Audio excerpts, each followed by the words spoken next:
Bienvenue ou bon retour dans la bibliothèque de la Grume. Moi c'est Clem, je suis étudiante en fac de lettres et grande lectrice. Et oui, j'ai parfois, souvent, les yeux à moitié fermés, mais je t'emmerde parce que c'est pas le sujet ni de la vidéo ni de ma chaîne. Maintenant que ça c'est dit, aujourd'hui je vais démarrer un journal de lecture pour le roman Murtagh de Christopher Paolini. Christopher Paolini est l'auteur d'une tétralogie, donc 4 tomes, de fantasy qui s'intitule Le cycle de l'héritage, avec le premier tome qui est Eragon, le deuxième qui est L'aîné ou Eldest en version originale, le troisième qui est Brisingr et le dernier qui est L'héritage ou Inheritance en version originale.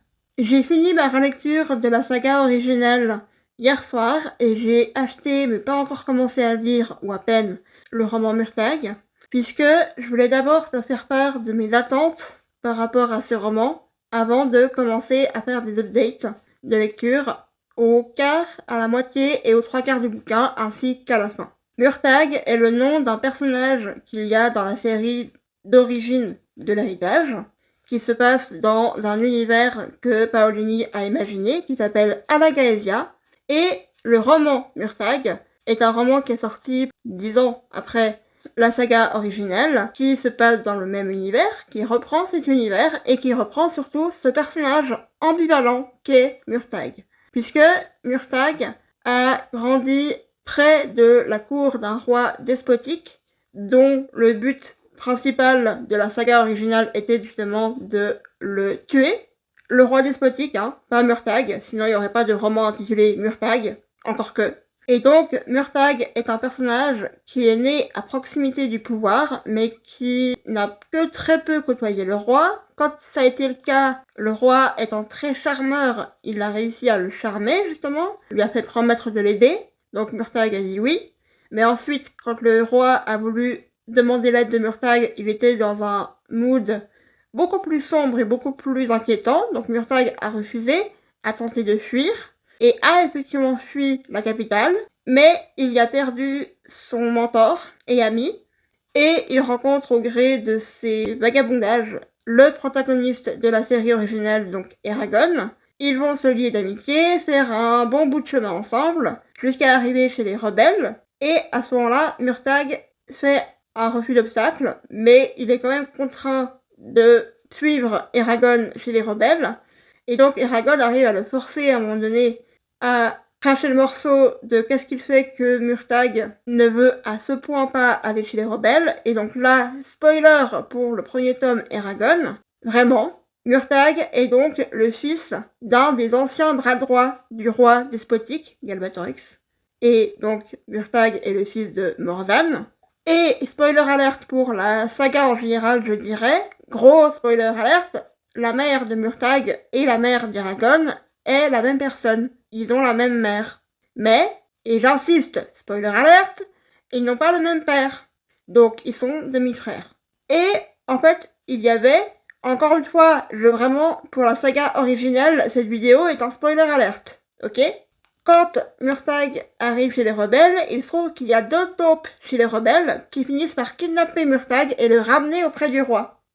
Et le roi est très doué pour asservir les gens, malheureusement, puisque le système de magie dans cet univers fait qu'il y a un langage lié à la magie qui permet de nommer les choses et d'avoir un effet sur ces choses. Et ça vaut aussi pour les êtres vivants et pour les personnes. Donc chaque personne a un nom dans ce langage de la magie qui résume l'identité de la personne et qui fait que si quelqu'un trouve ton vrai nom, ce quelqu'un peut totalement t'asservir. Et ce qui a achevé d'asservir Murtagh à Galbatorix, le roi despotique, c'est quand Thorn, donc le dragon lié à Murtagh, a éclos pour Murtagh, sachant que quand un dragon éclot pour quelqu'un, il y a un lien télépathique intime qui se crée entre les deux, et l'un ressent la douleur de l'autre. Et donc Galbatorix, en torturant Thorn, a réussi à casser pour de bon Murtagh et à la servir. Ce qui veut dire que Murtagh est devenu un antagoniste, mais plus ou moins contre son gré.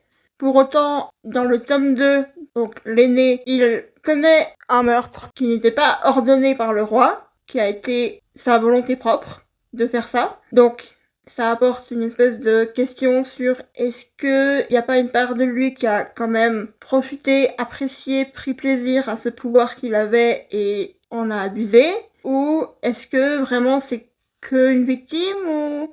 Bon, il y a cette espèce d'incertitude à travers la série que j'espère qu'il va être développé, traité dans le roman Murtagh, quant à savoir à quel point Murtagh était victime du roi, à quel point il avait une certaine agentivité qui le rend en partie responsable de ses actes qui sont en partie questionnables, sachant que à la fin de la saga originelle, spoiler alert encore une fois, il finit Murtagh par tomber amoureux de la chef des rebelles. Il convainc donc le roi Galbatorix de ne pas la tuer mais de la kidnapper. Donc Murtagh kidnappe Nazuada, dont il est amoureux mais il la kidnappe. Et sous les ordres de Galbatorix, il la torture. Mais il est amoureux d'elle. Et c'est ce qui le fait changer suffisamment pour que son vrai nom évolue, son identité. Ce qui lui fait s'échapper de l'asservissement du roi et qui lui permet d'aider Eragon à tuer le roi. Étant de grande fleur bleue, je dois dire que c'est aussi cette espèce de romance naissante entre Nazuada et Murtagh qui me permet de m'attacher à Murtagh dans la saga originelle. Et pourtant, je sais que c'est discutable, dans le sens où, comme je l'ai dit, il l'a kidnappé, torturé, même si sur ordre de Galbatorix. Donc, je suis partagée, sachant que à la fin de la saga, ils vont chacun leur chemin, parce que lui, il part essayer de se reconstruire, elle reste, elle devient reine dans la Gaëlia, et donc elle a ses propres responsabilités. Et donc, ce que j'attends du roman Murtagh, c'est que il garde cette nuance au personnage de Murtagh, déjà. Autant je suis prête à m'attacher à Murtagh encore plus en le suivant lui à travers ses aventures, autant le but pour moi ne serait pas de le lisser, d'en faire un personnage absolument irréprochable. Ça ne devrait pas être le but de ce roman selon moi. Une autre attente que j'ai par rapport au roman Murtagh, outre le fait de pouvoir me replonger dans cet univers à la Gaëlia que j'apprécie, le fait d'avoir cette relation télépathique entre un dragon et un humain ici entre Thorn et Murtagh, j'ai justement envie de voir comment est-ce que leur relation, qui s'est créée dans un univers très toxique, sans que les deux personnes impliquées soient toxiques l'une envers l'autre, ou en tout cas, ça n'est pas présenté comme étant le cas dans la saga originelle. On le sait pas vraiment, mais on peut se douter que leur relation est une relation saine de dragons et humains qui par contre sont torturés par les circonstances et par le roi, etc. Donc j'ai envie de voir comment leur relation se reconstruit finalement, se développe de manière plus libre. Et on va pas se mentir, j'ai envie de voir si la romance aboutit à quelque chose ou pas. Je vais donc lire le premier quart du livre et je reviendrai faire une update une fois que j'aurai lu le premier quart. Les premiers 25%, le premier quart de Murtagh. Et en un mot, mitigé. Je vais développer bien sûr et je vais faire une partie où je vais rester la plus vague possible et une autre partie que je vais appeler spoilers, même si c'est le premier quart du bouquin donc il n'y a pas beaucoup à spoiler, mais au cas où tu préfères entamer tes lectures un peu comme moi sans trop savoir ce qui se passe dans le bouquin, voilà, tu seras averti. Donc, je t'ai parlé de mes attentes et de comme quoi j'espérerais qu'il y aurait de la nuance dans le personnage de Murtagh. Le mot pour définir Murtagh dans ce roman pour l'instant, c'est stress post-traumatique. Clairement. Alors, je ne souhaite pas faire de l'abus de langage psychologique en diagnostiquant un personnage qui n'est pas une personne réelle et que je ne connais pas, en n'étant pas psychiatre. Par contre, si je me base sur ce que mon ancien psychiatre m'avait dit, concernant la définition d'un souvenir traumatique, à savoir un souvenir qui n'est pas rangé par le cerveau dans la catégorie passé et qui continue à influencer le comportement au quotidien, dans le présent, alors Murtagh a des souvenirs traumatiques. Donc voilà, c'est la parenthèse, je veux pas faire de l'abus de langage, je vais parler de PTSD parce que c'est l'acronyme anglais pour syndrome de stress post-traumatique et que c'est le moyen le plus simple pour moi de parler de cet aspect-là de Murtagh a vécu des trucs traumatisants qui continue à influencer ton comportement au quotidien. C'est plus simple de dire PTSD. Par contre, je ne veux pas encourager des diagnostics à tort et à travers de personnages ou de personnes réelles ou ce genre d'abus de langage psychologique ou psychiatrique. Que ce soit clair. Donc, très clairement, Murtagh a un PTSD, son dragon aussi, et il y a des moments, c'est fait de manière très peu subtile, et au global, c'est très peu subtil, puisque c'est très récurrent, normal d'un côté, mais un peu lourd à lire quelquefois, et pas lourd dans le sens émotionnel où on est impliqué et ça nous pèse sur le moral parce que on est impliqué dans l'histoire et avec les personnages, mais lourd au sens répétitif. Et au sens, voilà, ça manque, je trouve, de subtilité dans la façon de traiter le thème. Et à des fois, j'ai l'impression que l'auteur est en train de nous dire « Regardez, j'ai traité le thème du PTSD, regardez, regardez, regardez. » Oui, c'est bon, on a vu. C'est-à-dire que j'apprécie le fait qu'il traite le thème, parce que, vu ce que Murtagh et Thorn ont vécu dans la saga originelle, c'est normal, c'était attendu, je pense, ça aurait été attendu qu'il y ait cet aspect-là, mais je pense qu'il aurait pu, comment dire, affiner un peu la chose. Après, malheureusement pour Paolini, quelque part, j'ai lu il y a pas si longtemps que ça The Bone Season de Samantha Shannon, qui est une saga que j'ai adorée et dans laquelle Shannon a très bien géré le PTSD de sa protagoniste. Vraiment. Sans que ce soit lourd pour autant et sans que ça me paraisse aussi peu subtil que c'est en train de me paraître dans Murtagh. Mais un exemple qui, puisqu'il est au tout début, est plutôt touchant, puisque c'est avant que ça devienne vraiment répétitif, c'est que Thorn a tendance à pétrir le sol comme un chat d'anxiété, en fait, d'avoir un truc à manipuler pour essayer de se sortir de l'angoisse parce qu'il est inquiet pour Murtagh. Parce que, et ça m'amène finalement à un autre aspect qui me laisse mitigé, c'est que pour l'instant, le début de l'histoire, le premier quart, est répétitif dans le sens où Murtagh va sans armes, évidemment, dans une ville. Il finit par avoir des ennuis dans la ville. Il s'en sort, entre guillemets, comme par magie, mais même pas forcément en utilisant la magie, ou du moins la magie n'a pas forcément d'effet. Et après, il rejoint Thorn, qui l'a laissé derrière et qui était super inquiet. Il le rassure. Ils délibèrent sur qu'est-ce qu'ils font après, et ils voyagent jusqu'à la prochaine ville, où, rebelote, Murtagh refuse encore une fois d'aller en ville avec son épée, même si là, au moins, il a pris une dague, et il a des ennuis, il finit par se retrouver encore une fois en ville, un peu après, désarmé complètement cette fois, dans une taverne de nouveau, il a de nouveau des ennuis, il se bat, et il arrive quand même à s'en sortir, même s'il n'avait pas pris d'armes avec lui, et il rejoint Thorn, et il délibère, et... D'un côté, il y a la meuf littéraire en moi, qui fait des études de littérature, et qui essaye de dire, voilà, c'est finalement un reflet du besoin de routine quand on a un PTSD. C'est-à-dire que quand on a en tout cas des souvenirs traumatiques, quand on a vécu des choses compliquées, il peut facilement y avoir un besoin de routine et on pourrait dire que ce schéma narratif qui se répète reflète ce besoin de routine. J'espère que tu suis, parce que là on est plus dans de l'analyse littéraire. Pour autant, il y a la partie vraiment purement lectrice en moi qui est là pour les histoires, pour des bonnes histoires, machin, qui trouve que c'est de la paresse narratologique. Voilà, clairement. Et ça m'amène encore une fois à un autre point, c'est que je trouve que ça se ressent que Paolini a laissé l'univers pendant plusieurs années de côté et que là il reprend l'univers.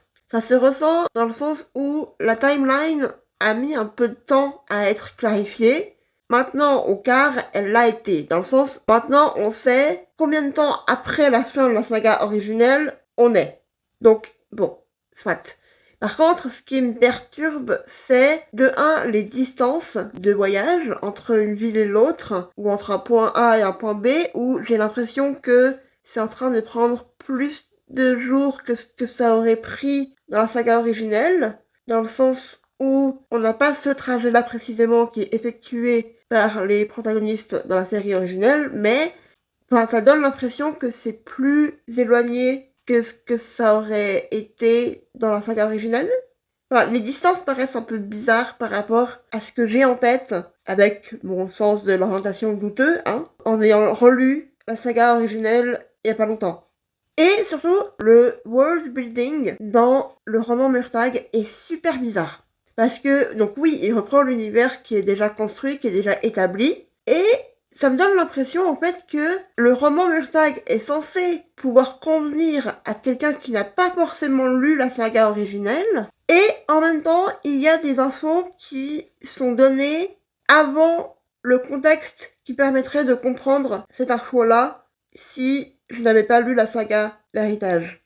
Par exemple, il y a un élément spécifique de la magie de cet univers qui est mentionné, utilisé avant qu'on ait eu l'explication sur comment fonctionne la magie de l'univers, qui est expliqué plus tard. Et le fait que ce soit expliqué plus tard, ça montre qu'il y a une volonté de faire du world building comme si les lectrices n'avaient pas besoin de lire la saga avant de lire le roman. Et pourtant, le fait qu'il y ait cet élément-là de la magie précisément qui est utilisé et mentionné avant l'explication globale sur la magie paraît un peu contre-intuitif pour des lectrices qui n'auraient pas lu la saga originelle.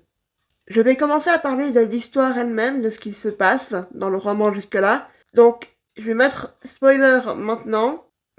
Dire spoiler. Pour que, au cas où t'as pas envie de savoir ce qui se passe parce que tu veux lire le roman par toi-même, te faire ton avis, je t'encourage à faire ça. Et que t'as pas envie de savoir ce qui se passe, tu le saches pas et que tu puisses partir de la vidéo. Ou sauter plutôt la section parce que je ferai une section non spoiler pour la moitié du bouquin et pour la fin si j'y arrive. Mais voilà, spoiler. Donc, Murtagh commence par aller dans la ville de Senon et, comme je l'évoquais, évidemment qu'il choisit d'aller sans son épée et sans aucune arme d'ailleurs dans la ville, alors même qu'il y a cet aspect de ville médiévale avec des tavernes où t'as des gens plus ou moins fréquentables et que à tout moment ça part en rixe, en joute, en accro, en ce que tu veux, en cacahuète. Et évidemment aussi que Murtagh dit à Thorn de l'attendre à l'écart de la ville pour pas éveiller de soupçons, parce que Murtagh et Thorn sont considérés comme des traîtres et les gens, pour la plupart, ne savent pas qu'ils ont aidé à renverser le roi despotique, donc ils seraient pas les bienvenus par la plupart des personnes. Donc Murtagh et Thorn voyagent de manière la plus discrète possible. Et donc, évidemment que dans l'auberge où Murtagh attend quelqu'un, Saros, il rencontre d'abord une petite fille qui est la fille de l'aubergiste et qui commence à lui raconter ses malheurs avec ses amis. Et lui, il joue le héros redoutable mais qui s'attendrit devant la petite fille et qui lui dit « Non, t'inquiète pas, tu peux me parler de ce qui te préoccupe ». Et il s'identifie à la petite fille parce qu'à un moment donné, il voit qu'elle a une cicatrice sur le bras et donc il pense qu'elle est maltraitée par ses parents. Et d'ailleurs, il hésite à pratiquement lui battre le père pour avoir blessé sa fille, maltraité sa fille, alors qu'il n'en sait rien, si c'est effectivement le cas ou pas. Et donc, il y a cette discussion qui se met en place, qui, d'un côté, est quand même touchante et avec des points d'humour, c'est pas désagréable, mais le truc, c'est que une fois que l'associé, entre guillemets, de Murtagh, ou en tout cas la personne à qui il a demandé un service en échange d'argent, arrive, donc Saros, eh ben, Saros se retourne contre Murtagh, il est en mode, non mais franchement, tu pars pas de là tant que t'as pas payé, et t'auras pas les infos si tu payes pas d'abord, et paye plus que prévu. Voilà, Saros devient agressif, il a des gardes du corps avec lui, et évidemment que Saros saisit la fille qui était en train de parler avec Murtagh, met un couteau sur la gorge, et dit à Murtagh, si tu bouges ou que tu payes pas ou que machin, eh ben, elle crève. Et je sentais le truc un peu venir, je m'étais déjà dit justement, j'espère que Essie, la fille, n'est pas là que pour augmenter la tension ou mettre un enjeu dans la scène. Bah si. Si, parce que Murtagh, qui pourtant est pas armé, et qui découvre que les personnes qu'il doit battre, donc Saros et ses gardes, sont immunisés contre la magie par un tour de force dont on ignore comment ça marche pour l'instant. Évidemment que Murtagh, il trouve quand même un moyen parce qu'il prend une fourchette qu'il enchante avec la magie et il bat tout le monde avec une fourchette. Je répète, on a Murtagh qui a subi des tortures inimaginables, qui est un guerrier endurci, tout ce que tu veux, dans le genre brun ténébreux, quasiment, finalement. Il bat ses adversaires avec une fourchette. Sachant que le livre n'a pas une tonalité comique. C'est pas censé être une parodie ou une satire. C'est pas censé se moquer de ce genre de personnage. Ça prend ce genre de personnage au sérieux. Le livre se prend au sérieux et a une tonalité épique. Épique qui vient du genre de l'épopée, c'est-à-dire les longs poèmes narratifs de l'Antiquité qui racontaient des hauts faits légendaires de Ulysse, de Énée, le fondateur de Rome, de machin. Donc, avoir un personnage qui bat ses adversaires avec une fourchette dans ce genre de récit, qui se prend au sérieux et qui n'a pas de visée parodique, ça rend le récit lui-même, le livre lui-même, quelque peu risible. Ou ridicule, comme tu veux, mais donc c'est pas l'effet souhaité par l'auteur, a priori, en tout cas. Donc, ça m'a un peu dérangé. Évidemment que, en partant de l'auberge, Murtagh offre la fourchette à la petite fille, en lui disant, bah voilà, au cas où tes amis t'embêtent encore, défends-toi avec ça. Et évidemment qu'il la soigne, il lui soigne sa cicatrice avec la magie. Et il se permet, en partant de l'auberge, de lire dans l'esprit des parents, parce que ça va dans la magie de l'univers. La magie de l'univers permet des trucs télépathiques comme ça, et le lien entre un dragon et son humain ou son elfe est télépathique. Et donc, sans le consentement des personnes intéressées dont il va lire les pensées, sans qu'ils le sachent non plus, a priori, mais bon, il se permet de lire dans les pensées des parents et de la fille, et il voit qu'en fait, elle a pas été maltraitée du tout, ce sont des bons parents, il y a juste eu un accident, et voilà. Donc comme ça, on a Murtagh, le héros, qui a fait son héros, qui a sauvé la petite fille des méchants qui étaient censés être des gentils mais qui s'avèrent méchants, parce que voilà, surprise, et dans un geste noble, il soigne la cicatrice de la petite fille, comme ça, elle aura pas de complexe et elle pourra trouver un mari, et il s'est assuré avant de la laisser que ses parents étaient des bonnes personnes. Bref, et il se trouve que quand Murtagh se rend à la ville d'après, en ayant obtenu des mystères plus que des infos finalement de Saros, qui s'est retourné contre lui et qui donc est mort, rape, et ben Murtagh va de nouveau en ville sans armes, ou presque, et il essaye d'établir un contact avec quelqu'un qu'il connaît de sa vie d'avant, entre guillemets, et qui pourrait peut-être l'aider à obtenir des infos sur la sorcière qui a enchanté les amulettes qui protégeaient les gardes et Saros contre la magie la plus puissante. Parce que ça, à la rigueur, c'est légitime qu'il ait envie de comprendre comment est-ce que quelqu'un a réussi à enchanter ces amulettes contre le mot le plus puissant du langage magique, sachant aussi que ce que Saros devait apporter à Murtagh comme info, c'est un caillou, et son origine surtout, d'un endroit contre lequel Murtagh a été mis en garde par un personnage de la saga originelle à la fin de la saga, justement. Et ça, c'est aussi un truc où je peux pas m'empêcher d'être mitigée, c'est que on n'a pas Murtagh et Thorn qui voyagent dans des contrées inconnues, inexplorées encore d'Alagaësia. On a Murtagh surtout, plus que Thorn, beaucoup plus que Thorn, qui a envie de comprendre pourquoi est-ce qu'on lui a dit de pas aller là-bas. Et d'un côté, ça se comprend, et à l'autre côté, ça donne l'impression qu'il se donne des problèmes tout seul, entre guillemets, parce que il faut bien qu'il y ait une histoire.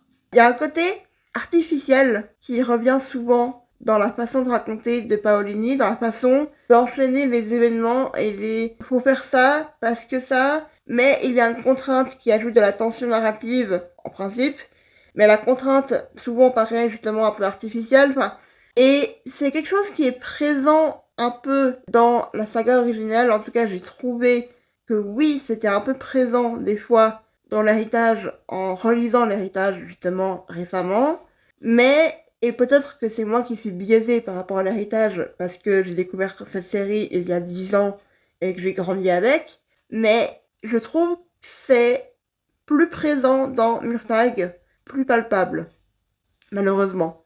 Enfin bon, donc Murtagh se rend dans la prochaine ville avec seulement une dague, il essaye d'établir un contact, il se retrouve intercepté finalement par une chatte-garou, parce qu'il y a des chats-garous dans cet univers. Pareil, c'est à la fois plutôt original, parce que c'est vrai qu'on a plutôt des loups-garous en général que des chats-garous, donc j'aime bien le fait qu'il y a des chats-garous dans l'univers, dont on en a rencontré plusieurs dans la saga originelle. Là, c'est une chatte-garou qu'on n'a pas rencontrée avant, nouveau personnage, qui s'appelle Carabelle. Alors déjà, je suis désolée, mais moi, je lis Carabelle, j'ai beau lire Carabelle, j'entends Caramel. Voilà. Je ne peux pas prendre au sérieux un personnage qui s'appelle Caramel. Je suis désolée. Et là, dans le genre complication d'intrigue artificielle, on atteint des sommets selon moi, parce que Murtagh est donc intercepté dans sa tentative de communication avec une personne qu'il connaît de son ancienne vie par Carabelle, la chatte-garou, qui lui dit « Ok, j'ai les infos que tu veux, et t'arriveras pas à communiquer avec la personne que tu veux de toute manière, donc réfère-t'en à moi, qui ai les infos, mais en échange, s'il te plaît, fais un truc pour moi. » Et bon, bah, il négocie un peu, il y a une espèce de va-et-vient de « Oui, mais non, mais toi d'abord, bon. » Finalement, il dit « Ok, vas-y, c'est quoi que tu veux ?» Et en fait, elle veut qu'il les aide à secourir une jeune chatte-garou qui a été kidnappée par les humains. Et il se trouve qu'évidemment, cette chatte-garou est derrière la seule porte que les chats-garous n'arrivent pas à franchir, eux qui sont des êtres solitaires, qui vagabondent un peu partout, qui sont indépendants, qui voilà. Franchement, je commence à vraiment avoir du mal avec la façon dont Paolini construit son univers, a construit son univers. Et je reste biaisée par mon attachement au personnage de la saga originelle, et donc je pense que j'aurai toujours de la considération pour la saga L'Héritage, mais je comprends et j'entends volontiers les critiques faites à L'Héritage ou à Paolini en tant qu'auteur. Et donc, la chatte-garou est derrière une porte que les chats-garous ne peuvent pas franchir, donc il faut l'aide d'un dragonnier, et comme par hasard, Murtagh passait par là, et il peut pas juste aller ouvrir la porte et secourir un chatte-garou. Non. Pour ça, il doit rentrer dans les faveurs d'un homme qui contrôle les baraques militaires dans lesquelles la chatte-garou a été enfermée. Et donc, pour obtenir la faveur de cet homme, il faut que Murtagh tue un poisson géant qui se trouve dans le lac à côté de la ville. Un dragonnier est chargé de tuer un poisson géant. Ce qui veut dire qu'un dragonnier se retrouve au bord d'un lac à dire « Hey, fishy, come on !» Là où ça devient intéressant, au moins, c'est que, et c'est là où je me suis arrêtée d'ailleurs, Murtagh n'arrive pas, pour l'instant, à tuer le poisson géant, et il se retrouve entraîné au fond du lac avec le poisson. Donc, c'est la première fois du roman que Murtagh n'arrive pas à faire un truc, parce que jusque-là, à chaque fois il s'en est sorti quand bien même il a été sans armes dans des endroits peu recommandables. Ah oui, parce que avant d'arriver à voir le poisson géant, à défaut de le choper, il est allé se renseigner finalement sur ce poisson géant qui est devenu mythique pour les pêcheurs du coin, ce qui d'ailleurs fait très monstre du Loch Ness. Donc niveau originalité, on a connu mieux. Et donc, quand Murtagh va se renseigner auprès des pêcheurs dans une taverne pour en savoir plus sur ce poisson, comme par hasard, il y retourne dans la taverne, dans la ville, sans armes, encore une fois, comme au début, je veux dire, du bouquin. Et, comme par hasard, il s'en sort quand bien même, il y a de nouveau une bataille qui a lieu avec deux personnes peu recommandables. Et en plus, il soupçonne une des deux personnes qui a voulu le voler d'être le père de deux enfants qu'il a vu mendier dans la ville, et il pense que du coup le père est en train de les sous-nourrir, maltraiter, négliger, machin, encore une fois, et il bat leur père, au point que leur père est inconscient par terre dans la rue. D'ailleurs, Murtagh s'est défendu en ayant pris une espèce de bout de bois de la cheminée de la taverne, et il se bat avec son bout de bois. Et donc après avoir battu le père, il dit aux deux enfants qui sortent de l'auberge « Votre père a besoin de votre aide, prenez soin de lui et il barre.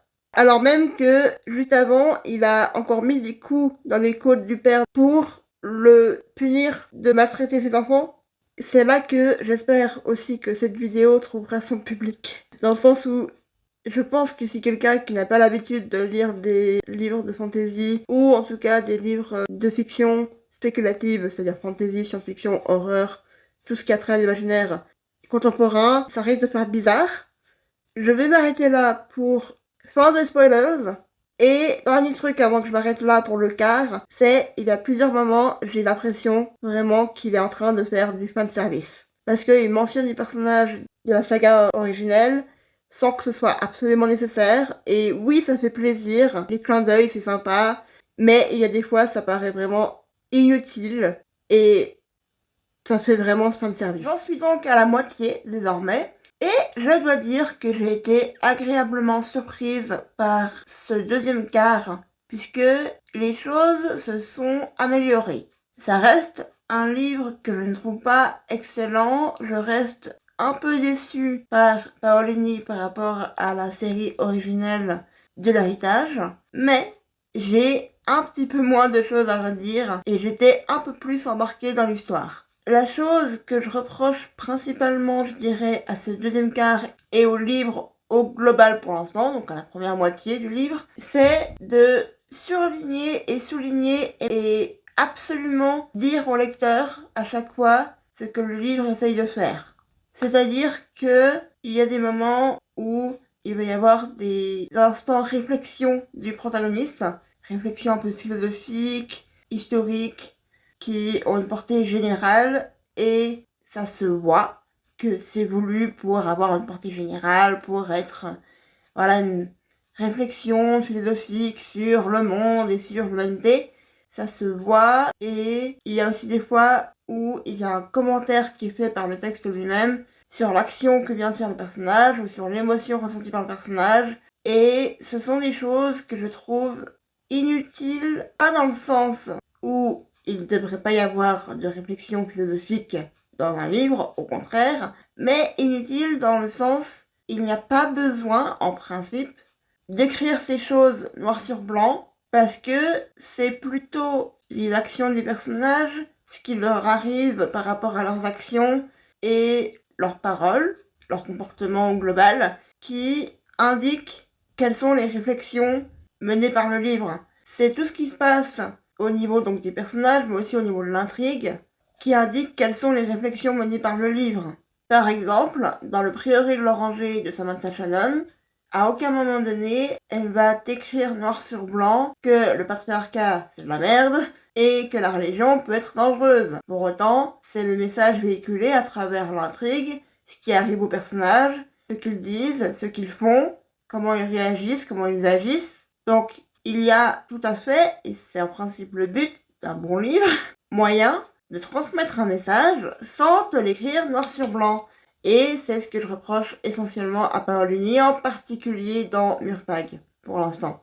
Il y a encore eu quelques moments dans ce deuxième quart du livre où je riais aux dépens du livre, c'est-à-dire que c'est là que j'estime que ça a été mal fait, puisqu'il n'y a pas, encore une fois, de but annoncé à travers la tonalité, par exemple, de l'œuvre, de parodie.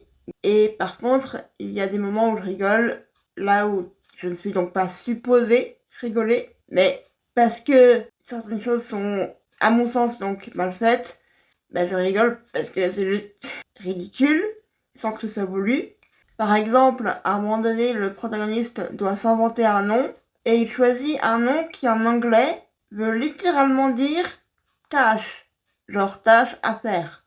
Et là, par exemple, ça aurait pu être une occasion pour le texte d'être un peu méta, donc de reconnaître sa position de texte et de souligner ou de juste faire allusion au côté comique du nom, mais pas du tout. Là, ça m'aurait pas dérangé parce que ça aurait montré que le texte a conscience de lui-même et que il se prend pas au sérieux. Mais là, dans ce genre de moment, le texte se prend au sérieux, mais en général, le texte se prend au sérieux, et donc ça rend ce genre de moment ridicule, mais involontairement a priori, ce qui fait que ça marche moyennement. Et je crois que je vais rentrer dans la section spoilers directement parce que je dois dire que j'ai un peu du mal à parler de la moitié du bouquin sans spoiler au moins en partie forcément l'intrigue. Donc, section spoilers. Murtagh a donc réussi à vaincre le poisson géant. Murtagh apporte donc la tête du poisson géant en guise de trophée à une baraque militaire où il va pouvoir rentrer dans les faveurs du capitaine, s'infiltrer en devenant partie intégrante de la compagnie, mais dans le but de sauver la jeune chatte Garou. Et c'est là qu'il choisit d'ailleurs ce faux nom de Tash. Mais en dehors de ce choix de nom questionnable, la section est pas mal. J'étais embarquée. En plus, Murtagh se retrouve confronté à un sentiment d'appartenance au groupe qu'il n'a jamais pu connaître. Et ça le touche, ça le remue. Et c'est bien fait. Cet élément est bien fait, je trouve. Dans le sens où c'est effectivement touchant. Une fois qu'il arrive vers l'endroit où la chatte Garou est retenue prisonnière, il y a en fait une enfilade de pièces, avec chaque pièce qui a un peu des trucs mystérieux, des trucs d'alchimie. Il y a une espèce de jardin souterrain à un moment donné avec des plantes bizarres. Et d'ailleurs, il y a à ce moment-là un clin d'œil qui est fait à la série originelle. Et là, je trouve que c'est une allusion qui fait pas trop fanservice. Murtagh est donc passé par ces différentes chambres. Il va en profiter pour prendre un dictionnaire de l'ancien langage qui est le langage magique. Tant mieux pour lui. Un peu facile de tout à coup tomber sur un de ces dictionnaires-là qui est un élément très précieux puisque ça augmente la puissance magique de quelqu'un que de pouvoir augmenter son vocabulaire dans le langage de la magie. Mais soit, il finit par arriver à la chambre où il y a la chatte Garou qui lui fait pas confiance, donc il essaye de la rassurer comme il peut. Et il finit par devoir se battre avec des gens qui ont rappliqué en ayant entendu le bruit qu'une des portes des chambres en enfilade a fait. Et il est obligé d'ailleurs, Murtagh, de battre un gars de la compagnie militaire qui l'a accueilli, qui lui a fait faire le tour des bâtiments, etc. Et donc Murtagh se sent mal pour ce gars-là, puisqu'il lui en veut pas personnellement et qu'il le trouvait plutôt attachant dans un sens. Mais il est obligé de le trahir. Et d'ailleurs, ce gars-là, c'est aussi le témoin du serment que Murtagh a prêté en s'engageant dans la compagnie. Et Murtagh a eu du mal, même si c'était dans le langage ordinaire, qui ne créait pas de serment magique inviolable. Murtagh a eu du mal à prêter serment quand même parce que ça l'a rappelé à ses traumas avec le roi despotique. Et pour une fois, j'ai trouvé ça bien qu'on ne nous explique pas, noir sur blanc, que il a du mal à prêter serment parce que c'est son PTSD et que il a été traumatisé à cause du roi et tout. On nous a pas expliqué, on nous a juste montré Murtagh en train d'avoir un peu de mal à prêter serment. Et ça, c'est génial. Ça, c'est du show, don't tell. Et oui, je sais qu'on rabâche cette règle d'écriture aux autoristes tout le temps. Et j'ai vu, heureusement, quelques vidéos venir nuancer un peu la chose, ce qui est bien. C'est bien de nuancer de manière générale. Pour autant, le show don't tell reste pertinent dans une multitude de cas, dont la situation où Murtagh a du mal à prêter serment, selon moi. Ensuite, Murtagh erre dans une espèce de labyrinthe souterrain avec la chatte Garou. Ils arrivent à sortir, ils se retrouvent en ville. La chatte Garou s'enfuit loin de Murtagh et il est déçu parce qu'il peut pas la rapporter à Carabel. Je trouvais ça un peu surfait parce que quand Murtagh arrive vers Carabel, qui l'a mandaté pour cette mission, il est surpris, choqué que ce soit en fait la mère de la chatte Garou qui l'a sauvé, Silna. Et c'était tellement prévisible que le choc de Murtagh est complètement surfait à mon sens et ridicule quelque part. Bref, donc Carabel donne les infos promises à Murtagh en échange de son aide, lui dit que la race entière des Chagarous d'ailleurs est endettée envers Murtagh et que s'il a besoin d'aide, il a qu'à leur demander. Ok, super, tant mieux. Et Murtagh d'ailleurs écrit une missive pour Nazuada pour l'informer de ce qui est en train de se passer parce que ça fait plusieurs éléments qui commencent à devenir inquiétants entre la sorcière Vachel et la personne à l'écran n'ayant visiblement pas d'esprit de synthèse. La personne du montage intervient afin de garder toute sa tête. Donc, la sorcière Bachel est celle qui a enchanté les amulettes qui protégeaient Saros et ses gardes contre la magie la plus puissante. Et elle semble avoir des hommes de main appelés rêveurs qui font des trucs criminels dans le pays. On sait pas trop quoi et c'est un peu perturbant, mais ils sont systématiquement associés à de la violence, du sang et des morts. Donc, Murtag va grosso modo informer Nazuada de ce qui se passe à ce niveau-là, puisque ça commence à être un peu dangereux, et il hésite même à un moment donné à aller la voir directement à la capitale, mais puisque il se retrouve piégé par un noble qui était favori du roi despotique avant, qui est donc déchu, et puisque Thorn vient au secours du Murtag, mais non sans détruire une partie de la ville, puisque à un moment donné, la maison dans laquelle Murtag a été piégé s'écroule en partie sur Thorn, et Thorn a une peur panique, un trauma lié aux espaces confinés, lié à son passé de torture par le roi despotique quand il a éclos par Murtag. Et donc, Thorn part en panique totale, et quand un dragon panique, c'est pas bon, clairement. Et ça, j'ai trouvé ça bien géré, encore une fois. C'est même pas tant exagéré dans le sens où on imagine volontiers un dragon, vu la taille d'un dragon, paniquer de manière très spectaculaire. Et ce que je trouve pas mal, c'est que Murtag est donc à ses côtés et essaye de l'aider à apprivoiser cette peur en l'entraînant dans des bois, sous-bois. Et par contre, je trouve que Murtag est assez dur envers Thorn, parce que Thorn arrive à faire quelques pas et Murtag considère ça comme à peine une amélioration, vu que Thorn fait quelques pas et après bat en retraite puisqu'il a peur. Bon, Murtag est un peu dur, je trouve, comme thérapeute, mais soit. Il essaie de l'aider et c'est ce que je trouve bien fait pour l'instant dans le bouquin, c'est qu'ils partagent leur trauma puisqu'ils en sont bien télépathiques et que donc ils se comprennent mutuellement. Et ça c'est chouette dans le sens, pas qu'ils soient traumatisés, mais qu'ils puissent se comprendre.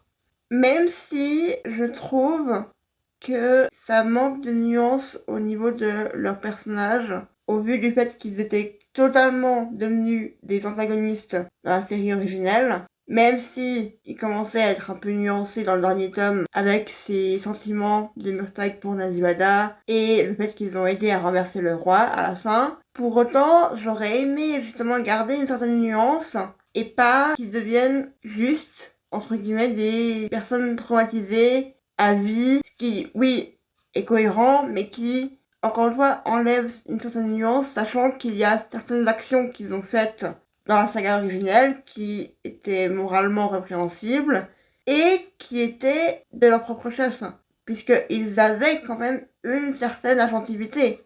C'est Murtag qui a proposé de kidnapper Nazuada, certes pour éviter qu'elle se fasse tuer, mais ça veut dire qu'elle a vécu des tortures inimaginables. Après, est-ce que être torturé ou mourir, je sais pas qu'est-ce qui est le mieux, dépendant comment tu t'en remets après, bon.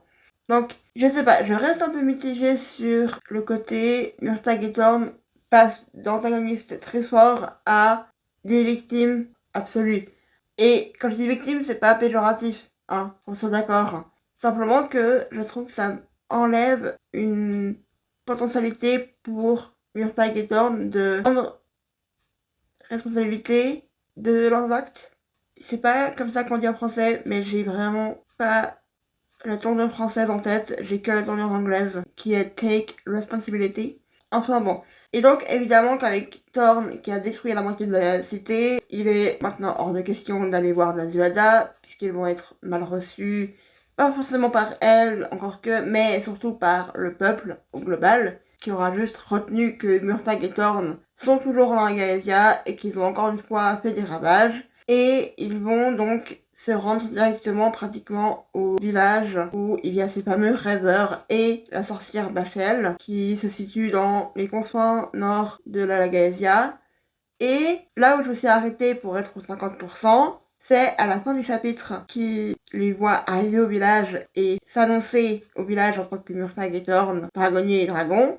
Et en fait, ils sont reçus par Bachel sans que qui que ce soit les craigne ou rien, ce qui peut être mauvais signe quelque part, parce que ça voudrait dire qu'ils s'étaient préparés à ça, plus ou moins. Mais surtout, Bachel appelle Murtagh mon fils. Sachant que, comme par hasard, plus tôt dans le roman et à plusieurs reprises, Murtagh se fait la réflexion comme quoi il irait poser des questions à sa mère, qui normalement est morte. Donc là, j'attends de voir si c'est juste une façon de parler, mon fils, comme dans la religion ou je sais pas quoi, ou si c'est vraiment sa mère. Auquel cas, ça renforce mon impression que Paolini a du mal à gérer quand et comment donner quelles infos. Parce que, je veux dire, comme par hasard, Murtagh, pas si longtemps encore avant ce moment-là dans l'histoire, se disait qu'il aimerait pouvoir poser des questions à sa mère. Comme par hasard, elle serait encore vivante. Quelle surprise! Ah, je veux dire, ce genre de truc rend l'histoire un peu téléphonée des fois, ce qui va aussi, je trouve, avec le côté je te dis qu'est-ce que je suis en train de te raconter dans l'histoire, du point de vue philosophique, moral, etc. Donc, fin des spoilers. En gros, ce que je reproche pour l'instant à Paolini, c'est de manquer de subtilité. Voilà. Bref, je vais aller lire le prochain quart et je te trouve que l'éclairage de la vidéo est inconstant et mauvais, c'est à l'image de ce roman. J'en suis maintenant aux 3/4 de Murtagh et j'en peux plus. La seule raison qui fait que je fais une update aux 3/4 alors même que j'aurais probablement pu aller jusqu'à la fin, ça aurait pas changé grand chose, et que je vais finir le bouquin, c'est que je suis une tête de mule. Voilà. Et que le bouquin n'est pas que mauvais. En fait, depuis l'update de la moitié, il s'est pas passé grand chose dans le sens où Murtagh et Thorn sont au même endroit. Ils ont déjà hésité à partir plusieurs fois, mais à chaque fois ils sont restés, évidemment, parce que sinon il n'y aurait pas eu d'histoire. Et il y a un peu le même jeu de questions-réponses évasives avec la sorcière Bachel. Et comment dire que je vais passer probablement assez vite en section spoilers, parce que niveau narration et style, évidemment que c'est toujours la même chose.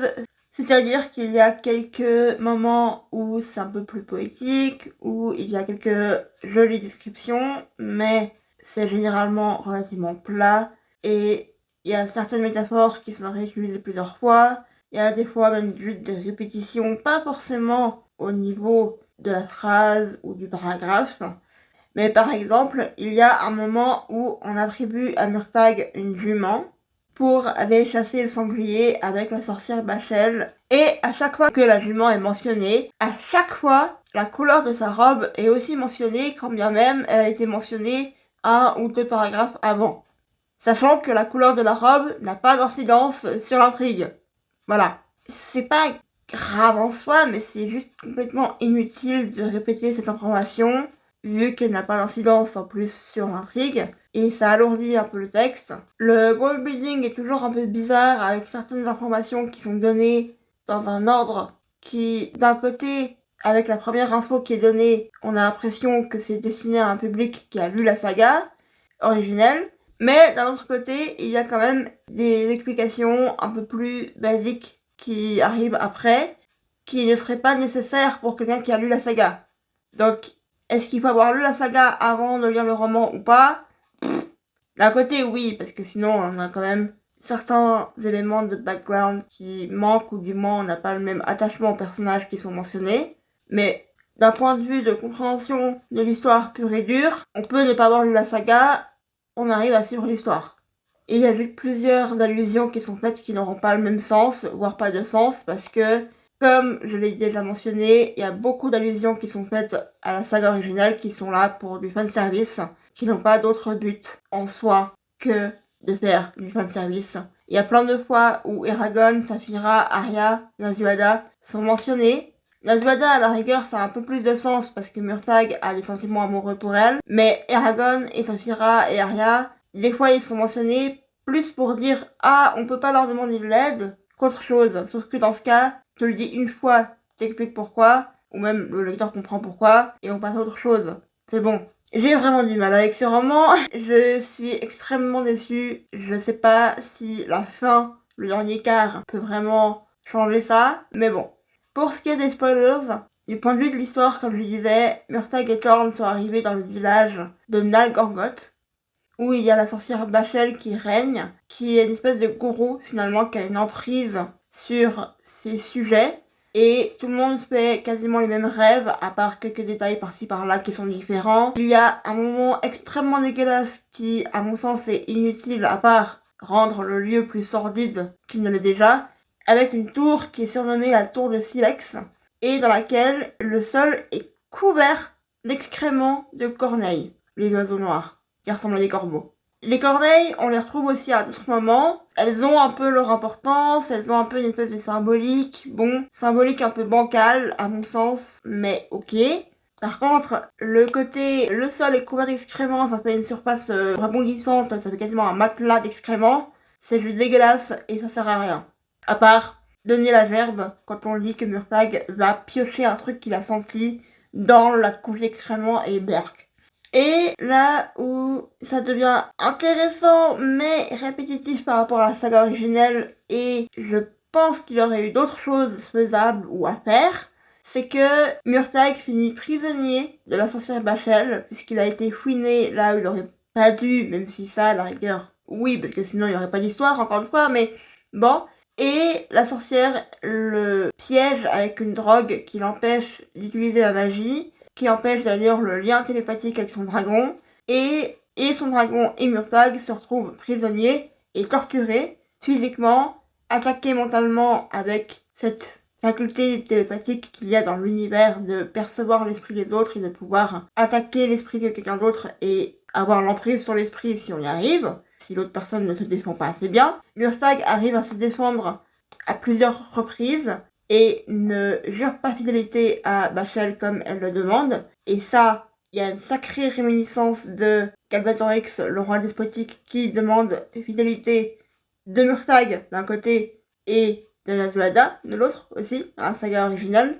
Là, justement, dans le roman, on a des aperçus de comment Galbatorix a torturé Murtagh et Thorn pour avoir leur fidélité, contrainte, mais soit. Et ce sont des aperçus qu'on n'avait pas, évidemment, dans la saga originale, mais je trouve que ces aperçus ont déjà été suffisamment évoqués dans le reste du roman pour ne pas être absolument nécessaires, à part ajouter encore une fois au gore et à l'horreur de la situation.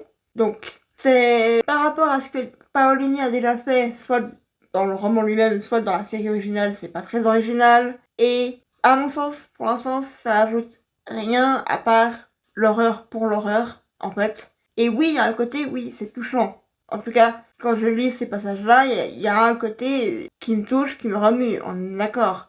Mais je pense qu'il y aurait eu de quoi remuer d'autant plus si le reste du roman a été mieux écrit, potentiellement un peu abrégé pour en arriver un peu plus vite à ça.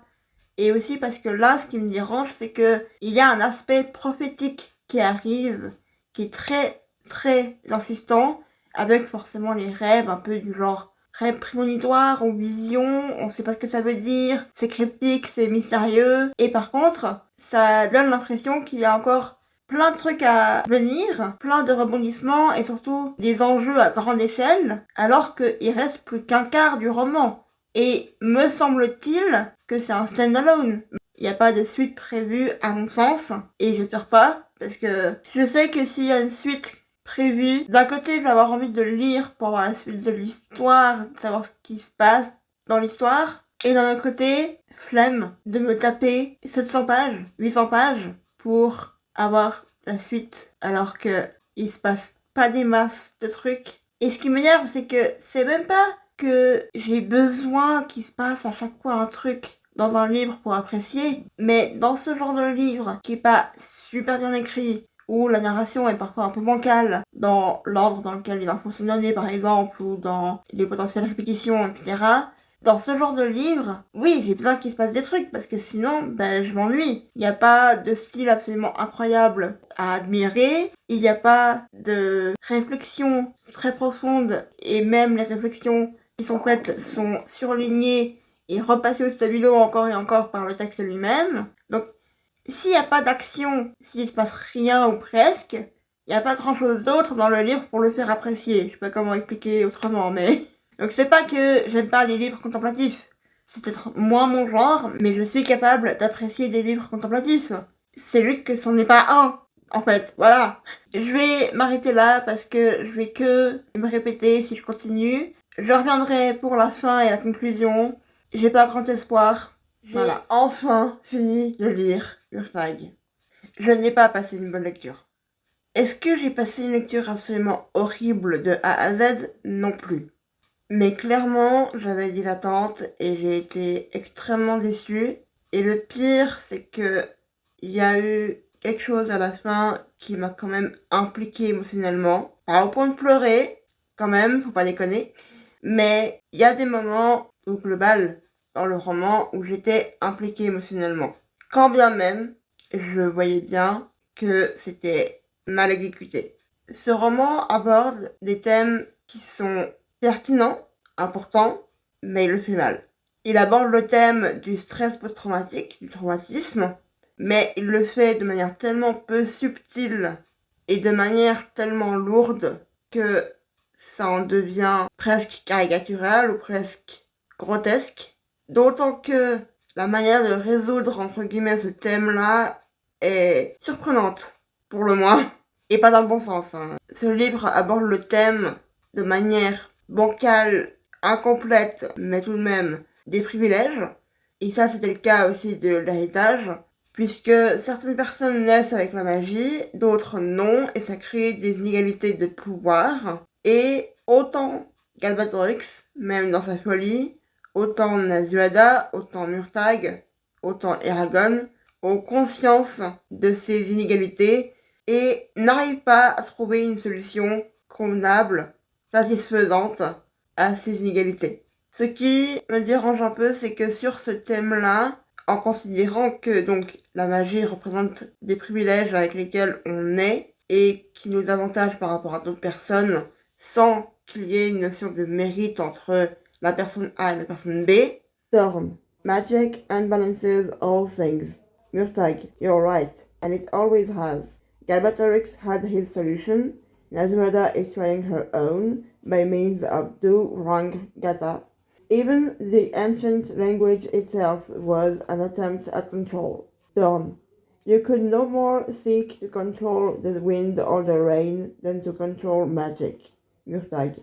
Then what hope has the ordinary man in a world of magicians? Thorn.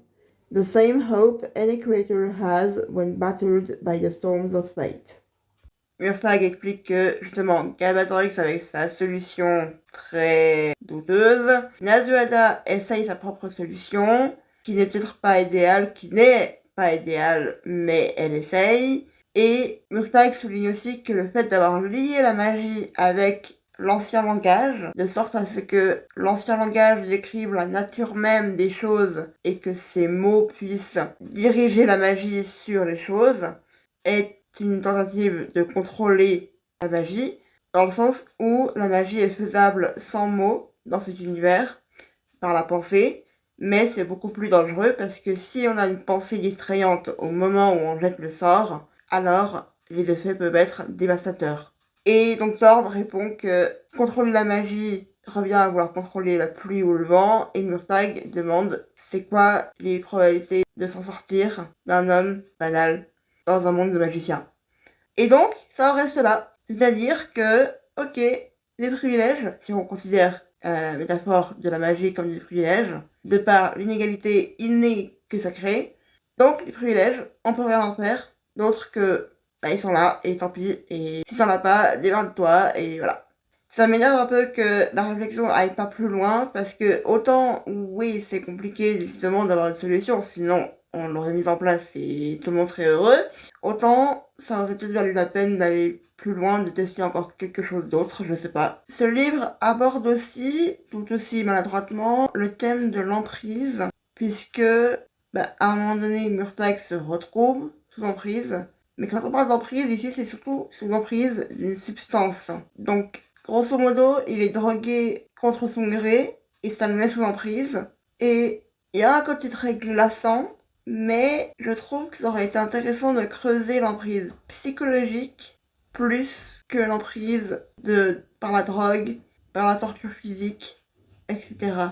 Parce que l'emprise psychologique peut être redoutable, plus probablement qu'une emprise de torture physique ou de prison ou de drogue. Et ça aurait valu la peine, ça aurait aussi changé un peu que d'explorer ça, parce qu'en soi, la torture, c'est quelque chose que Murtagh a déjà vécu avec Albatorix, et c'est plus développé dans ce roman, évidemment, que ça ne l'était dans la saga originelle. Donc, bien sûr que si on a lu que la saga, on n'a pas idée à quel point Galbatorix a torturé Murtagh, mais puisque c'est développé dans ce roman en même temps et un peu avant l'emprise sous drogue et que Murtagh se fasse à nouveau torturer, ça fait très redondant en fait. Ça donne l'impression que l'auteur a pas été chercher très loin et s'est dit qu'est-ce qui va subir cette fois-ci? Oh bah la même chose, grosso merdo, pas le même personnage qu'il torture, pas exactement le même procédé, mais la même utilisation de la douleur physique comme moyen de torture, comme moyen de pression pour forcer à jurer fidélité. Bon, il y a aussi plusieurs fois dans le livre où Thorn est entre guillemets réduit à un comic relief, donc un personnage qui est là pour lancer des punchlines drôles, et ça m'a un peu dérangé dans le sens où il est certes développé en dehors de ces moments comiques, mais ces moments comiques sont assez fréquents pour que ça fasse une bonne partie, en termes en tout cas d'impression, de ce que Thorn est dans le bouquin, alors qu'a priori il est bien plus que ça. Après, là c'est vraiment pas catastrophique dans le sens, il y a vraiment d'autres moments où Thorn est développé, encore que il est surtout développé en bidimension, c'est-à-dire comic relief et traumatisé. Voilà. Au-delà de ça, je dois dire que c'est compliqué d'avoir vraiment un sens de la personnalité de Thorn, outre le fait qu'il a un dragon et que les dragons sont vaniteux. Ok. Et encore, là, c'est une vanité tellement assumée qu'elle fait presque rire, dans le bon sens pour le coup, pas forcément rire aux dépens du livre, mais juste rire.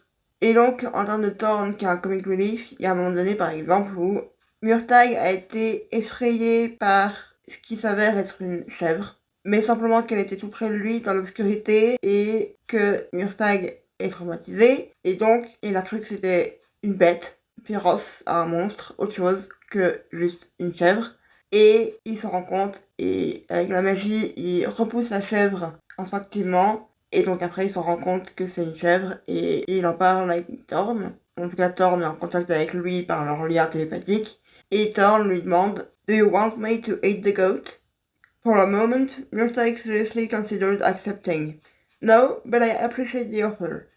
Donc, Thorn qui propose à Murtagh de manger la chèvre, Murtagh qui pense un moment sérieusement et qui dit non, mais j'apprécie la proposition. Je souligne ce moment parce que je me souviens avoir rigolé quand Murtagh se rend compte que c'est une chèvre, et Murtagh ne rigole pas, ce qui est logique, ce qui est normal parce qu'il est traumatisé, il a juste eu une réponse traumatique. Mais puisque le personnage lui-même ne rigole pas et parce qu'il a une réponse traumatique, donc quelque chose de grave, de sérieux, je suis pas certaine qu'en tant que lectrice, on soit censé rire à ce moment-là plutôt que d'être en empathie avec Murtagh.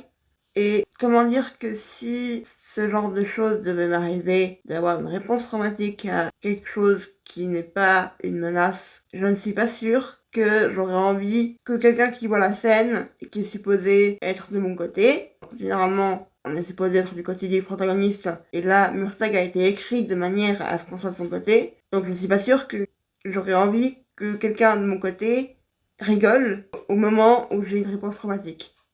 Ah oui, et tant que j'y pense, il y a un moment donné dans le livre où Murtagh bat des soldats en faisant comme ça contre le côté de leur casque, ce qui les assourdit et ce qui fait qu'ils s'écroulent. Il les bat avec du son. Voilà. Donc, pareil, je suis pas sûre que ce soit supposé être drôle dans le sens où c'est un moment épique de bataille où il doit s'en sortir. J'ai déjà donné beaucoup trop de temps à ce bouquin qui n'en mérite pas. Donc, petite partie spoilers pour la fin, et je vais terminer ça. Spoilers pour la fin, le dernier quart de Murtagh.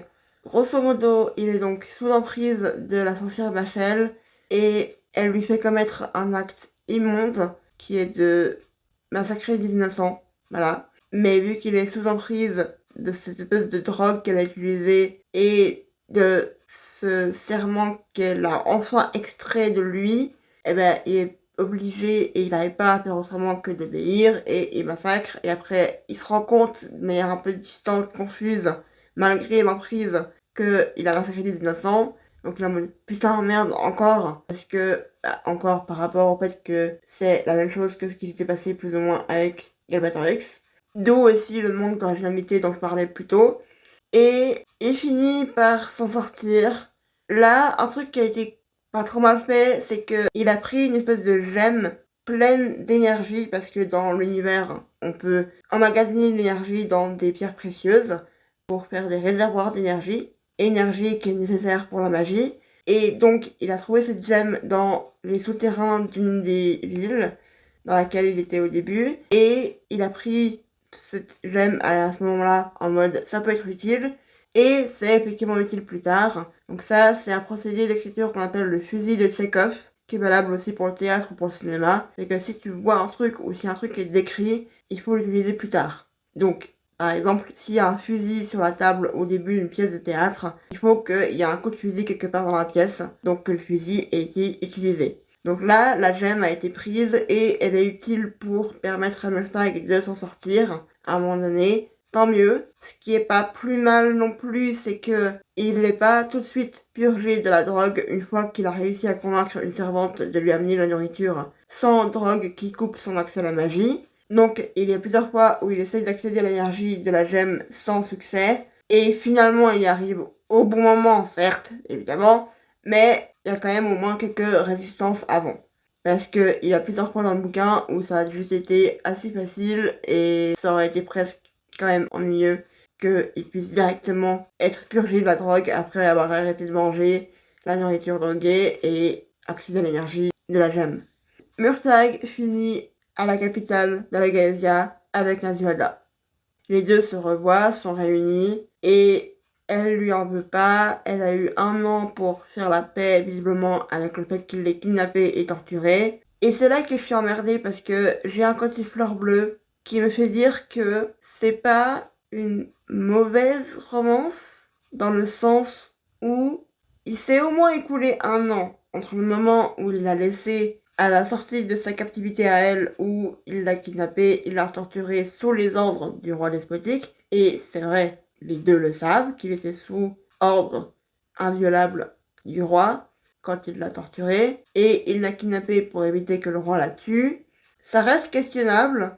Donc il y a 1 an, un peu plus, qui s'est écoulé entre le moment où Murtagh a laissé Nazuada et le moment où il se retrouve, ce qui leur a permis aux deux, quelque part, d'évoluer. Alors l'évolution de Murtagh est aussi, quelque part, un peu surprenante, parce que, je l'ai oublié, mais à un moment donné, quand il s'est libéré de l'emprise de Bachel et qu'il est en train de la traquer, il est dans des espèces de souterrains à combattre des monstres, et évidemment, au milieu des souterrains, il prend le temps de renommer son épée. Chose qu'il aurait pu faire dès qu'il a quitté la capitale à la fin de la série originale. Et donc, son épée s'appelait Souffrance avant, elle s'appelle maintenant Liberté. Et donc, il est libre de ses traumas, de ses tortures passées, etc. Ce que je trouve un peu bizarre, c'est que il n'ait aucun trauma des tortures qu'il a subies sous Bachel. Il a été torturé physiquement pendant des jours et des jours et des jours. Et par contre, zéro trauma, c'est pas un problème. Ok, soit. Alors, j'imagine qu'on pourrait débattre sur le fait qu'à un moment donné, la coupe est tellement pleine que ça peut pas ajouter au trauma que d'avoir des traumas en plus. Peut-être, ça me paraît bancal, mais pourquoi pas. Donc, Murtagh a connu une évolution, Nazuada aussi, et il se retrouve uniquement après avoir eu cette évolution. Elle a 1 an de règne derrière elle, où elle a pu se reconstruire, elle a pu visiblement lui pardonner. Et donc, j'ai pas pu m'empêcher d'en tout cas sourire et d'être contente qu'ils soient réunis, sachant qu'à la fin, il dit qu'il reste à la capitale, à ses côtés. Pour combien de temps, on sait pas, et il y a beaucoup de questions qui sont laissées ouvertes pour une suite, dont je ne suis pas sûre que je la lirai, mais peut-être. Bref, fin de la section spoilers, et je vais simplement te remercier d'être encore là, si c'est le cas.